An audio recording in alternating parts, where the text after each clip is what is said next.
To znamená, že když jsem si říkal, no tak jasně, tak jako, když už to má takový váh, tak ještě bych tam taky mohl udělat jako něco s tím interiérem. Tak jsem si říkal, fajn, super, starou původní přístrojovku, takovou tu oválnou, která tam byla v té první generace tady těch aut, to jsem vyhodil, protože na to jsem měl normálně averzi. Tak jsem tam dal přístrojovku z faceliftového Berlinga. Zase jsem se tím opět zasovil, protože vlastně v podstatě starý Berlingo má úplně jiný přístrojový štít, vlastně tam ty budíky, jako tady to nový, takže zase jsem musel hledat nějakou možnost, jak vlastně přizpůsobit tam ty budíky do toho nového typu, protože ty původní z Berlinga mají úplně jiný rozměr. Takže jsem šel, zase nakonec to dopadlo, takže jsem rozebral budíky z Peugeota 206, které tak nějak rozměrově byly stejný do té kapličky a do toho jsem individuálně poskládal všechny tyhle ten rychloměr, místo otáčkoměru vlastně klasického, která má 206, tam šel vlastně kapacitoměr, to je vlastně ten, co ukazuje procentuálně, kolik ty baterky ještě jsou nabitý, kolik ještě schází, tak to jsem tam taky individuálně do toho všechno nasázel. Pak jsem dělal vlastně tam tu grafiku celou, to znamená, že jsem skontaktoval vlastně firmu, která dělá tyhle ty polepy, ty samolepky a tak, takže vlastně společně jsme vymysleli, jak tam ty polepy udělat, aby byly v podstatě jedinečný, originální, prostě nic takového, kdo by měl něco jiného. Já jsem na takové věci jako celkem ujíždím, takže fakticky jsem dbal na to, aby to fakt ty doplňky fakt byly jako dobrý. Budíky z polepy, než to udělali, trvaly asi 2 měsíce, než ty kluci to nějakým způsobem vylepili, no a ty budíky jsem vlastně v podstatě pak už měl, už v té době, kdy se to skládal, tak už vlastně byly hotový. Pak jsem dělal interiér, to jsem říkal, přední sedačky, vlastně původní, originální, které tam jsou, ty partnerácký, tak ty jsou takový nepohodlný lavice. Já jsem kdysi tam s partnerem jezdil, takže znám ty auta naftový a viděl jsem, že mě v nich bolí záda. To prostě fakticky ty sedáky původní fakt jako nestály za moc. Za celou tu dobu, co to mám, jsem s tím už nejezdil nějakých 11-12 tisíc kilometrů. Je pravda, že dlouho se vychytávaly ještě chyby, protože to auto strašně dlouho vlastně procházelo nějakým vývojem, v podstatě pokus omyl, protože nikdo s tím zase až takové zkušenosti neměl s těma typama akumulátorů. Nehledě na to, že tyhle ty akumulátory, každý akumulátor, je jich tedy 51, každý z nich nese takzvanou BMS-ku, to je vlastně takováhle destička a každá z nich ten akumulátor čekuje, hlídá. Ten akumulátor nesmí spadnout pod hodnotu 2,8 krajních mezích 2,5 V. Jakmile spadne pod tu hodnotu, ten akumulátor se znehodnocuje. Není to tak, že by se dal vybít úplně do nuly a pak se dal znamená být jako klasický akumulátor 12 V v autě, tomu to nevadí, ale ten baterka to vadí a znehodnocuje se. Stejně tak i jim vadí, když se vlastně v podstatě přebijou. Ta baterka se může nabíjet maximálně do nějaké hodnoty 3,5, 3,6 strop voltů. Jakmile pak už to napětí stoupá a včas to nabíjení se nepřeruší, tak ta baterka pak dopadne jako třeba tohle tady, kdy třeba vidíte, že už je nafouková. Jakmile se ta baterka nafoukne, tak je vlastně v podstatě známka toho, že ty prvky, co jsou v tom, ten fosfor a litium a vůbec ty vzácné kovy, co v tom jsou, tak se vlastně znehodnocují. V uvozovkách se vařej a nabobtnávají. No jestli nabobtnává to a rozpíná se to.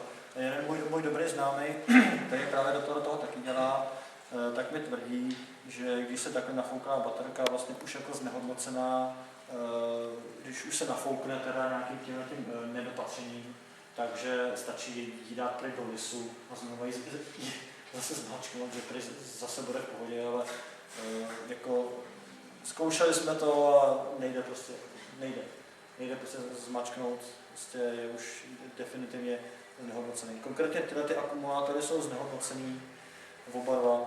Nebylo by to tím, že už je stará, nebo že už prostě skončila svou životnost, ale stalo se to nedopatřením zase mého kamaráda, který měl saxo modrý. To moje skupina zná moc dobře. Ten odjel někam do Afriky a nechal auto asi 6 nebo 7 měsíců na sídlišti a nechal ho tam aniž by bylo zapojení sítě. Protože když to auto necháváte díl jak měsíc, tak se má to auto dát normálně takhle do zásuvky, do zásuvky a to auto si pak podle potřeby ty baterky znova dobije. On to neudělal, nechal ho tam 6 měsíců, vlastně ještě přes zimu, což ty akumulátory nemají rádi zimu. Tak v podstatě se stalo to, že pár těch akumulátorů mu odešlo. A vinou toho, že právě tyhle ty BMSky, ty první generace, co jsou tyhle, tak odebírali víc proudů, než se zdrálo, odebírali asi 0,1 ampéry. Jak to prostě za celou tu dobu stálo, to auto se nedovíjelo se to, tak ty BMSky, ty, které tu baterku vlastně hlídají, tak se vlastně stalo, že ty, co ji hlídají, tak ji vlastně paradoxně znehodnotili, zabili, protože ji vlastně vybili. Jo? Takže tam jsem asi dával nějakých 10 nových akumulátorů, které to skutečně nevydržely takovouhle dobu a museli ven. Ale díky taky tomu, že ty BMSky, ty první generace, nebyly úplně dobrý, odkázali tady hlavně transistory, které potom vlastně se takzvaně podprdly. Díky vlastně balancování se přehřály a docházelo vlastně k tomu svévolnému vybíjení, tak i zároveň byly šíleně nepřesný. Jo?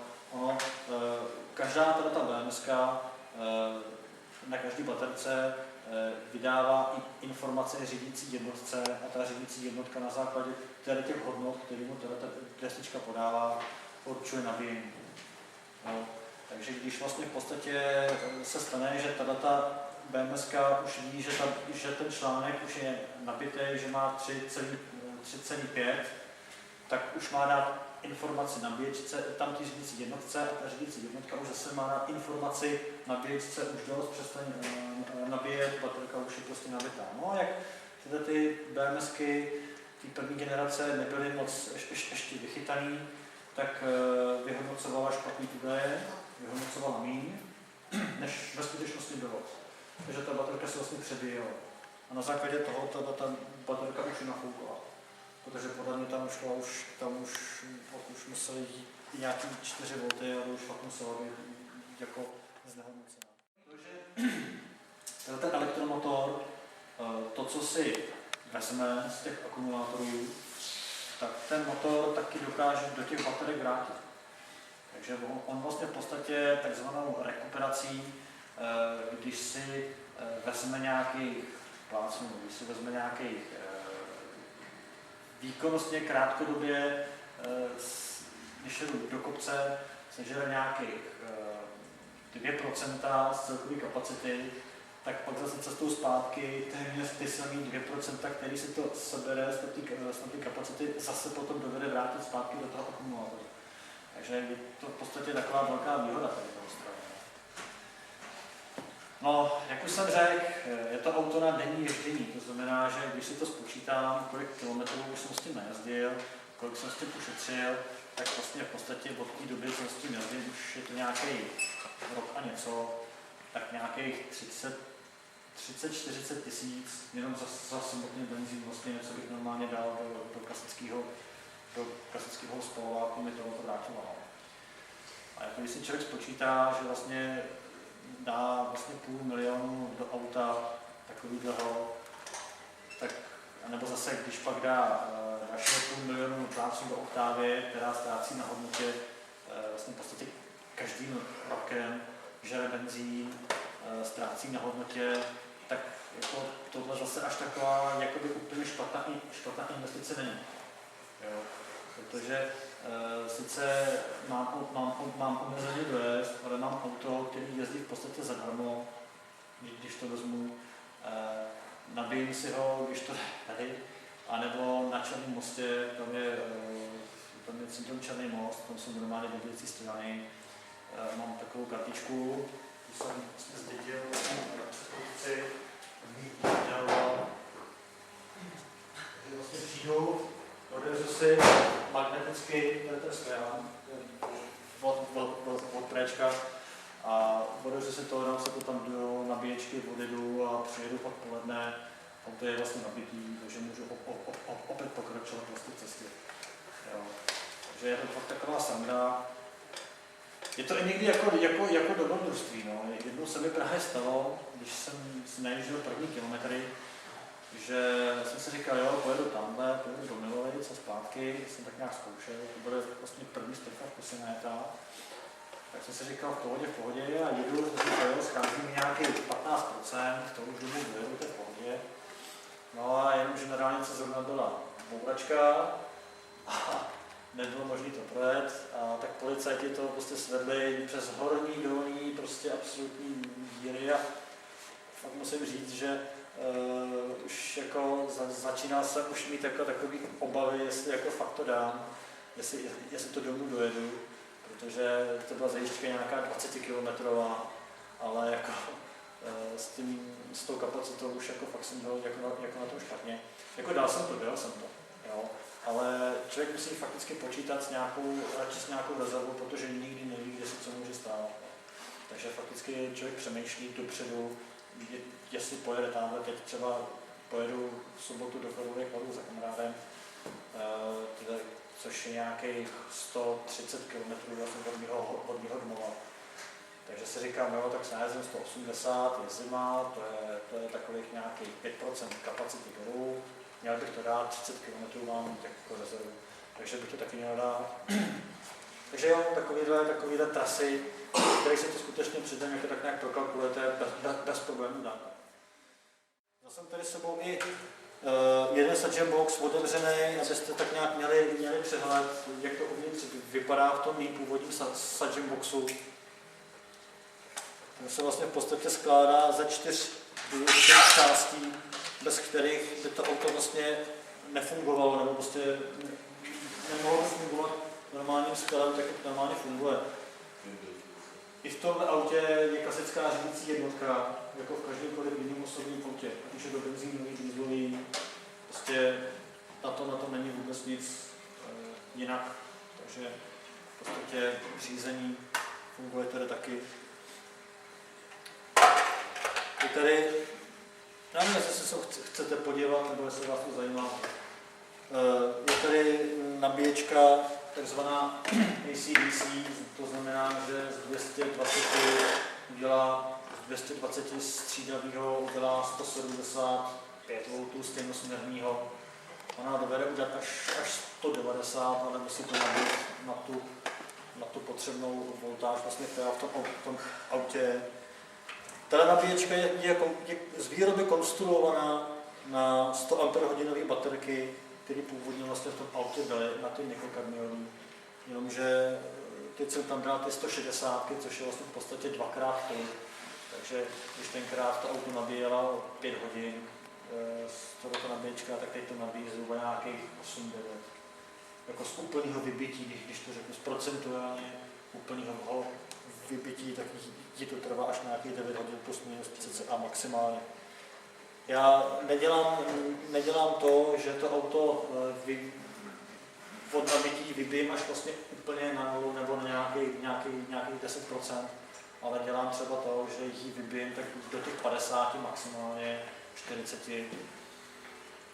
Pak ji zase dobijím doplna, protože ono, ne, že by to těm akumulátorům škodilo, ale to určitě ne, ty akumulátory, ty nový, ty snesou hodně, netrpí ani ponitovým efektem, ale tím, že to dobím vlastně tak často, tak tím vlastně prodlužuju výrazně jejich životnost.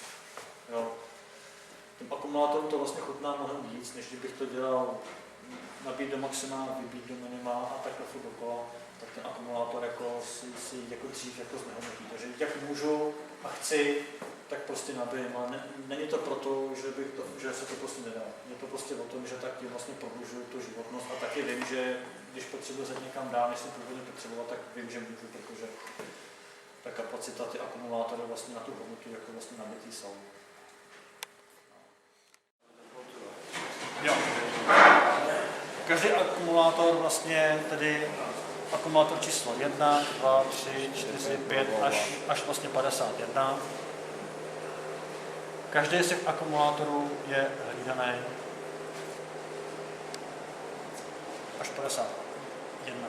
To, co je červený, jsou vlastně nejvyšší zaznamenané hodnoty. Takže já teď vlastně v podstatě vidím, že při nabíjení akumulátor číslo 40 má v tuto chvíli 3,41.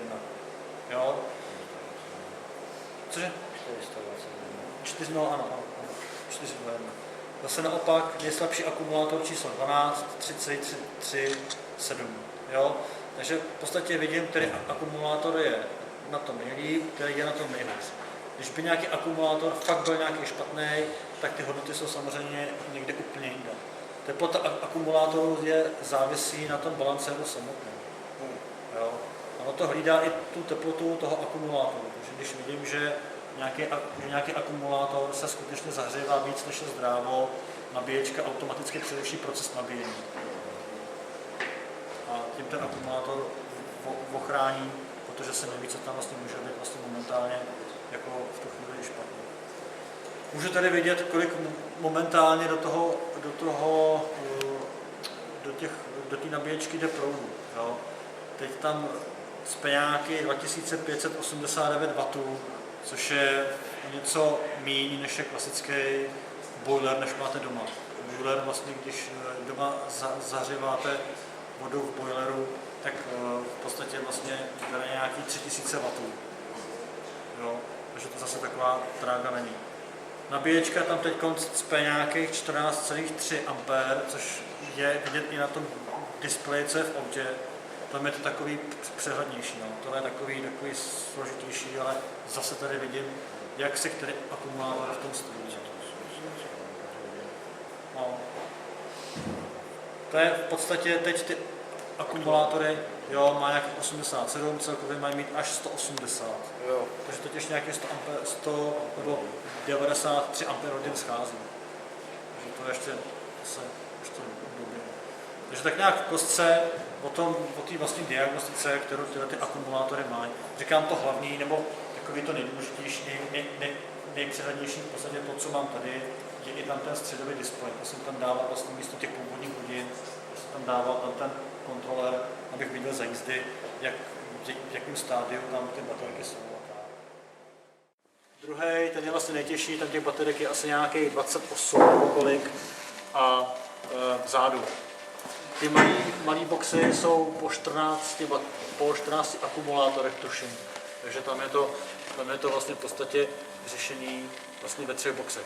Ty akumulátory jsou propojený do série, takže celkově mají to napětí, ten proud tam je nějakých 177 V, to jsem říkal stejnosměrného proudu.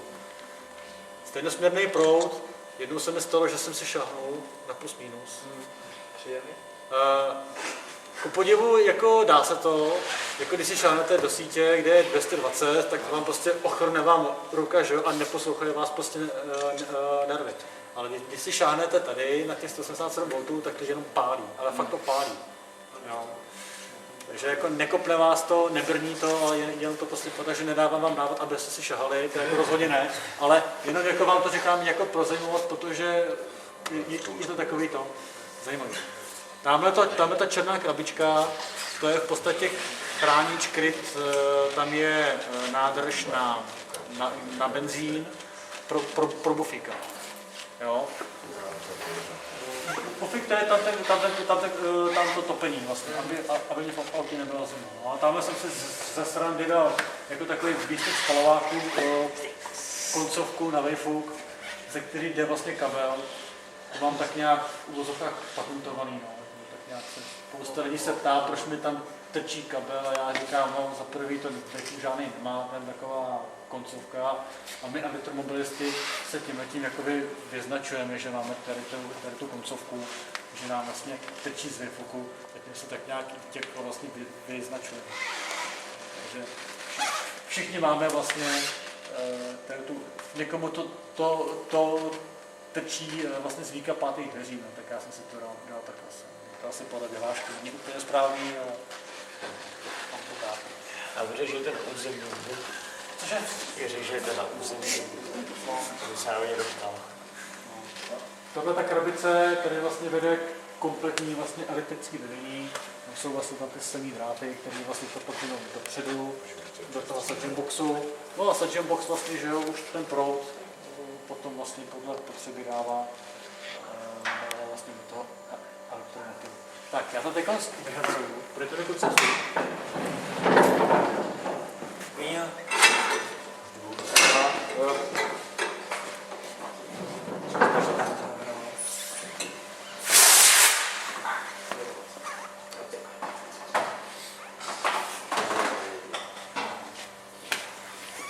Máme tam tu špalky? Jo.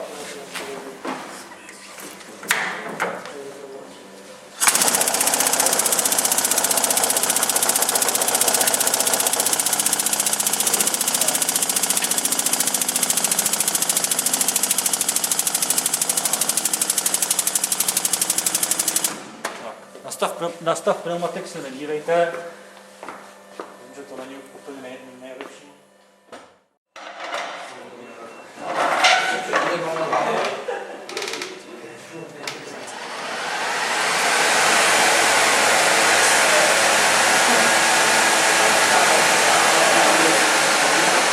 Vlastně v podstatě teď jsem měl nějakých 100 km za hodinu.